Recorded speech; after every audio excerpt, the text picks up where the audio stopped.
কোথায়? এখান থেকে নেওয়া যাবে না, এখানে সব তোমার আমি যেরকম চাচ্ছি। হ্যালো ফ্রেন্ডস, আবার একটা মিনি ব্লগ নিয়ে হাজির হয়ে গেলাম তোমাদের কাছে।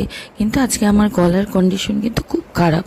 আমি এখন পুরীতে রিসোর্টে বসে এই ব্লগটা এডিট করছি, তো আমার গলা পুরোপুরি বসে গেছে। তো আজকে তোমাদের জন্য একটা স্পেশাল ব্লগ এনেছি। তো আমি আজকে কিন্তু আমার একমাত্র ননদের বাড়িতে চলে এসেছি, টাটাতে। তো টাটাতে চলে এসেছি, তো হঠাৎ করে আমাদের কিন্তু পুরী যাওয়ার প্ল্যান হলো, কিন্তু আমার ননদ আর জামাই কিন্তু যেতে পারছে না। তো মা বাবাকে মানে আমার শ্বশুরমশাই শাশুড়ি মাকে নিয়ে কিন্তু আমি আর আমার হাবি পুরীতে যাব কালকে। তো তার জন্য তো কিছু টুকটাক শপিং করা চাই জানো তো, কোথাও ঘুরতে গেলে একটু শপিং করতেই হবে। তো একটা শপিং মলে আমরা চলে এসেছি। আর এই যে আমার শাশুড়ি মা, আমার একমাত্র ননদ, দেখো বসে আছে কত সুন্দর। আর কি বলবো। তো এইবারে আমরা হচ্ছে শপিং করতে কিন্তু এসেছি শপিং মলে। তো এই যে মাকে আমি বলছি একটু ক্যামেরার দিকে তাকাও, যদিও মা অতটা ক্যামেরা ফ্রেন্ডলি না, তাও আমি মানে বলি ক্যামেরার দিকে তাকাও, একটু হাসো। তো এইরকমই আর কি। তো যাই হোক, আমরা টুকটাক যাই হোক একটু এখান থেকে কিন্তু শপিং করে নিলাম।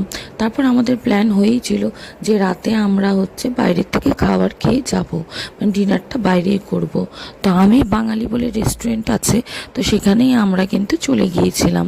তো সবাই মিলে কিন্তু খুব এনজয় করলাম, খুব ভালো লাগলো এতদিন পর। তো সবাই মিলে একসঙ্গে কাটালাম। তো আমাদের খুব ছোট ফ্যামিলি, আমি, আমার হাবি, আমার শ্বশুরমশাই শাশুড়ি মা, আর আমার একমাত্র ননদ জামাই আর তার ছেলে, মানে আমাদের ভাগনা ঋষি।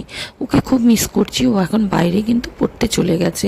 ও থাকলে আরও খুব ভালো লাগতো সবার, আমাদেরও ভালো লাগতো।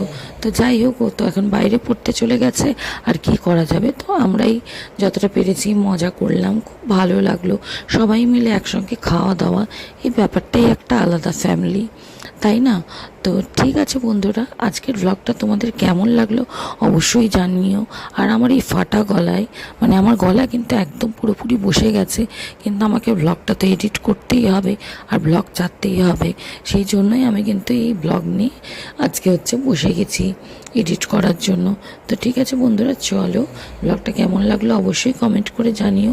আর আমি বাঙালির এই রেস্টুরেন্টের খাবারগুলো প্রত্যেকটা কিন্তু দারুণ ছিল। আমরা কিন্তু খুব এনজয় করে খেয়েছি, খুব ভালো লেগেছিল। যেগুলো খাবার অর্ডার দিয়েছিলাম দারুণ বানিয়েছিল, তো খুব ভালো লাগলো। যদিও এখানে দুপুরে খেলে কিন্তু বেশি ভালো লাগবে, রাতে আমরা সেরকম কিছু খেতে পারিনি। তো চলো আজকের মতো tata, bye bye, see you soon.